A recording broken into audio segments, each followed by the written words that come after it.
Wannan shugaban kasar Amurka Donald Trump shi ne ke ɗauka wani alwashi mai kama da wasan kwaikwayo, ko in ce yake ɗauka wani alwashi mai ban mamaki. Ya ce za mu yi ƙoƙari za mu ƙara kaiwa wato cibiyoyin nukiliyar Iran hari karo na biyu idan mun samu dama, idan hakan zai yiwu. Kun ga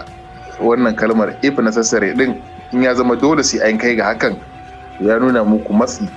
da matsin lamba da yake fuskanta akan cewa lallai sai ya kai wannan har-hari. Wannan matsin lamba musamman jikinsa yanzu da yake akwai virus a cikin jikinsa, kun ga yanzu sarrafa shi suke ta jikinsa kawai, suna tuna masa yaku zai mutu, kuma ya tabbatar da cewa gubar da aka sami za ta iya kashe shi, da a hankali take cin jikinsa. To maybe su ce masa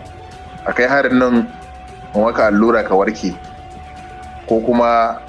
ka je kai harin ka mutu. To irin da irin wayannan abubuwan barazana ce, shi ya riga ya fada a cikin duk mutumin da aka haiga cewa an sa maka virus, an sa ma ciwo a cikin jikinka, to ai na ganin kamar an kai karshe a cikin cutarwa gare ka kuma sarrafa ka. Amma dai tabbas baya son ya kai wannan harin, kamar yadda aka san wancan ma a cikin matsin lamba ya kai harin, kuma da ya kai harin ma bayan an kai harin ba a yi nasara ba, kun ji irin manganin da ya rika yi, irin kamar manganin jin kunya da nuna cewa fa dama ya san cewa kaza zai faru, ko irin wayannan manganin da ya naka. To gashi dai yanzu ma sun ƙara cewa sun ƙara tunzura shi akan haka,